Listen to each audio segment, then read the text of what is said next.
நீதிமன்றில் சரணடைந்தார் தேசபந்து தென்னக்கோன். சர்வதேச விசாரணைக்கு வலு சேர்க்கும் பட்டளந்த அறிக்கை வெளியீடு. மொட்டு கட்சி போர்க்கொடி. தேசபந்து தென்னக்கோன் வீட்டில் அதிரடி சோதனை. மீட்கப்பட்ட பொருட்கள். மித்தனிய துப்பாக்கி சூட்டு சம்பவம். இருவருக்கு பகிரங்க பிடியாணை உத்தரவு. வடக்கில் அதிரடியாக 14 இளைஞர்களை தேர்தலில் களமிறக்கிய முக்கிய கட்சி. யாழ் வடமராட்சி பகுதியில் அனாதரவான ஆணொருவரின் சடலம் மீட்பு. தொடர்பென விரிவான செய்திகள். பிடியாணை பிறப்பிக்கப்பட்டிருந்த நிலையில் போலீசாரால் தேடப்பட்டு வந்த போலீஸ் மா அதிபர் தேசபந்து தென்னக்கோன் இன்று மாத்தறை நீதவான் நீதிமன்றில் சரணடைந்துள்ளார்.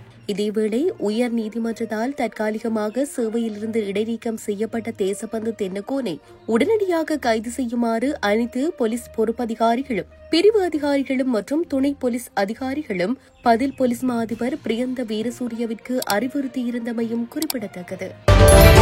ஐநா மனித உரிமைகள் பேரவை கூட்டத்தொடரில் இலங்கை விவகாரம் சம்பந்தமாக வெளியக விசாரணை பொறிமுறைக்கு வலு சேர்க்கும் வகையிலேயே பட்டளந்த விசாரணை ஆணைக்குழுவில் அறிக்கை பகிரங்கப்படுத்தப்பட்டுள்ளது என்று ஸ்ரீலங்கா பொதுஜன பெரமுன கட்சி சுட்டிக்காட்டியுள்ளது.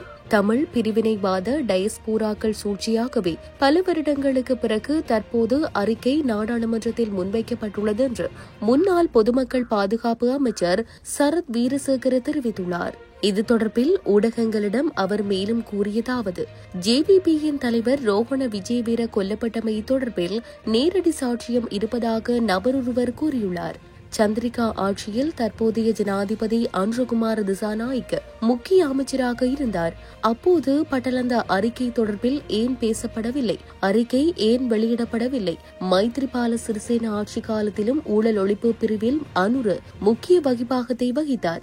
அப்போது ஏன் மேற்படி அறிக்கை எடுக்கப்படவில்லை? அல்ஜசீரா ஊடக நேர்காணலில் புலிகளுக்கு சார்பான பார்வையாளர்கள் சபையே இருந்தது.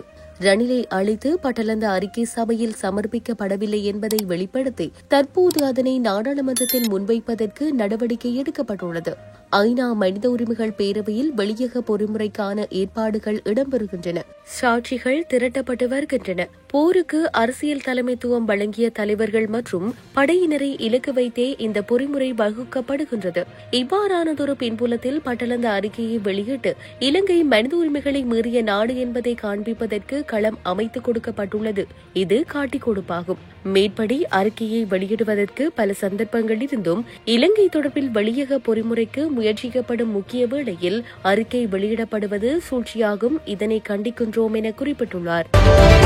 காவல்துறை மா அதிபராக பணியாற்றிய தேசபந்து தென்னக்கோனுக்கு சொந்தமான ஹோகந்தரவில் உள்ள வீடு சோதனைக்கு உட்படுத்தப்பட்டுள்ளது. குற்றப்புலனாய்வு திணைக்கள அதிகாரிகளால் நேற்று பிற்பகல் இவ்வாறு சோதனை மேற்கொள்ளப்பட்டுள்ளது.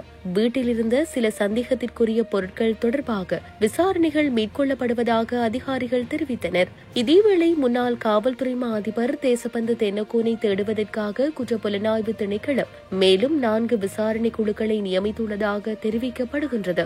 தேசபந்துவை உடனடியாக கைது செய்து நீதிமன்றில் முன்னிலைப்படுத்துமாறு மேன்முறையீட்டு நீதிமன்றம் உத்தரவிட்டுள்ளமையாலேயே குற்றப்புலனாய்வு திணைக்களம் இவ்வாறு விசாரணை குழுக்களை நியமித்துள்ளது. இந்த நிலையில் தேசபந்து தென்னக்கோனை கைது செய்வதற்காக இதுவரை அமைக்கப்பட்டுள்ள காவல்துறை குழுக்களின் எண்ணிக்கை 6ஆக அதிகரித்துள்ளமை குறிப்பிடத்தக்கது. மித்தனிய கடவத்த சந்தியில் தந்தையொருவரும் அவரது 2 பிள்ளைகளும் சுட்டுக் கொல்லப்பட்ட சம்பவத்தை வழிநடத்தியதாக கூறப்படும் இருவருக்கு எதிராக வலஸ்முல்ல நீதவான் பகிரங்க பிடியாணை பிறப்பித்துள்ளார். இதன்படி துபாயில் தலைமறைவாகியுள்ளதாக கூறப்படும் தெம்பிலி லஹிரு மற்றும் பெக்கோசமன் ஆகியோருக்கு எதிராகவே பகிரங்க பிடியாணை பிறப்பிக்கப்பட்டுள்ளது. மித்தனிய காவல்துறையினரால் விடுக்கப்பட்ட கோரிக்கைக்கமைய சந்தேக நபர்களுக்கு எதிராக பிடியாணை பிறப்பிக்கப்பட்டுள்ளதாக தெரிவிக்கப்படுகிறது. மித்தனிய முக்கொலை தொடர்பில் இதுவரையில் 11 சந்தேக நபர்கள் கைது செய்யப்பட்டுள்ளனர். கைது செய்யப்பட்டுள்ள சந்தேக நபர்களிடம் முன்னெடுக்கப்பட்ட விசாரணைகளுக்கு அமைய காவல்துறையினரால் நீதிமன்றில் நேற்று பிடியாணைக்கான கோரிக்கை விடுக்கப்பட்டதாக தெரிவிக்கப்படுகிறது. 14 இளைஞர்களுடன் களமிறங்கும் தமிழ் தேசிய மக்கள் முன்னணி வவுனியா வடக்கில் தமிழ் தேசியம் சார்ந்து தூய அரசியலுடன் ஆட்சி அமைக்கும் என கட்சியின் மாவட்ட அமைப்பாளர் எஸ் தவபாலன் தெரிவித்துள்ளார். வவுனியா வடக்கு பிரதேச சபையின் வேட்பு மனுவை நேற்று தாக்கல் செய்த பின் ஊடகங்களுக்கு கருத்து தெரிவித்த போதே அவர் இவ்வாறு தெரிவித்தார். இது தொடர்பில் அவர் மேலும் தெரிவிக்கையில், நடைபெறவுள்ள உள்ளூராட்சி மன்ற தேர்தலில் தமிழ் தேசிய மக்கள் முன்னணி வவுனியா மாவட்டத்தின் மாநகர சபை உட்பட 4 சபைகளில் அகில இலங்கை தமிழ் காங்கிரஸ் கட்சியின் சைக்கிள் சின்னத்தில் போட்டியிடுகிறது. வவுனியா வடக்கு உள்ளூராட்சி சபைக்கான வேட்புமனுவை தாக்கல் செய்துள்ளோம். 4 சபைகளிலும் கடுமையான நெருக்கடியின் பால் இந்த தேர்தலை எதிர்கொண்டாலும் நிச்சயமாக தமிழ் தேசிய பரப்பில் உரிமைக்காக நேர்மையாக அரசியல் செய்கின்ற ஒரு தரப்பு என்ற அடிப்படையில் கணிசமான வெற்றிகளை பெறுவோம். வவுனியா வடக்கை பொறுத்தவரை நிலப்பரப்பு திட்டமிட்ட ரீதியில் கபளீகரம் செய்யப்பட்டு வருகின்றது. இம்முறை சிறந்த வேட்பாளர்களை, அதிலும் இளைஞர்களை அதிகமாக உள்வாங்கி நிறுத்தியுள்ளோம். 14 இளைஞர்களை களமிறக்கியுள்ளோம். அவர்களுடன் கடந்த முறை உள்ளூராட்சி மன்றத்தில் இருந்தவர்கள், அனுபவம் வாய்ந்தவர்கள், உள்ளூராட்சி மன்றங்களை நிர்வகிக்கக்கூடியவர்களை களமிறக்கியுள்ளோம். வவுனியா வடக்கை பொறுத்தவரை மத வழிபாடு தடுக்கப்படல், நில ஆக்கிரமிப்பு இடம்பெறும் பகுதியாக இருக்கிறது. தூய்மையாக அரசியல் பேசும் ஒரு தரப்பு என்ற அடிப்படையில் இம்முறை நாம் ஆட்சி அமைப்போம். தூய்மையான, நேர்மையான தமிழ் தேசியம் நிறைந்த பிரதேச சபையொன்று உருவாக்க வேண்டும் என்ற அவா உள்ளது. அதனை மக்கள் நிறைவேற்றுவார்கள். அதன் மூலம் உள்ளூராட்சி மன்றங்களால் ஆற்றக்கூடிய பணிகளை தமிழ் தேசிய நோக்கோடு செயற்படுத்துவோம் என தெரிவித்துள்ளார்.